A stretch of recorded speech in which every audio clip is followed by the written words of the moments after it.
በዚህኛው ሴክሽን የምንመለከተው ስለ API ቤዚክ ሲሆን API ምን ማለት ነው ከሚለው እንጀምራለን። API አብሪቬሽን ሲሆን አፕሊኬሽን ፕሮግራሚንግ ኢንተርፌስ የሚለውን ነው። የAPI ጥቅም ሁለት የተለያዩ ማሽኖች ኮሚኒኬት እንዲያደርጉ የተለያዩ ፋይሎቻቸውን መላላክ እንዲችሉ እንዲሁም ደግሞ ሴኪዩር የሆነ ፓዝ ክሬት ለማድረግ ያገለግለናል። ሁለት የተለያዩ ዲቫይሶች ኮሚኒኬት እንዲያደርጉ የተለያዩ አይነት ሜተዶች እንጠቀማለን። ሜተዶች ማለት በAPI ጊዜ የተለያዩ አይነት ኦፕሬሽኖች ማለት ናቸው። የመጀመሪያው ፖስት ሲሆን ከአንድ ክላይንት ወደ ሰርቨራችን ዳታ የምንልክበት መንገድ ነው።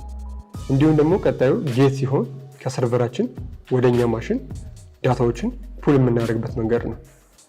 እነዚህ ኦፕሬሽኖች እያንዳንዳቸው የራሳቸው ፐርፐስ ሲኖራቸው አንዱና አንዱን ቀላቅሎ መጠቀም የተለያዩ ኤረሮች ኮዝ እንዲያደርግ ያደርጋል።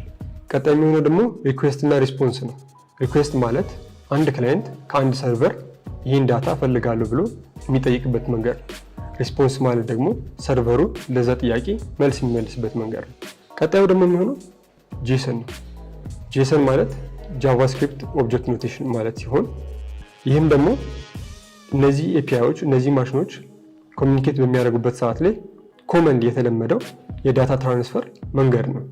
ይህም ደግሞ ዋና ፐርፐዙ ዳታዎችን ትራንስፈር ማድረግ ብቻ ሳይሆን ዳታዎቹ ዌል ኦርጋናይዝድ ሆነው በቀላል ፎርም ትራንስፈር እንዲያደርጉ ማድረግ ነው። ስለ API ተጨማሪ ኢንፎርሜሽኖችን ማግኘት ከፈለጋችሁ ዶክመንቴሽኑ ላይ ማንበብ ትችላላችሁ።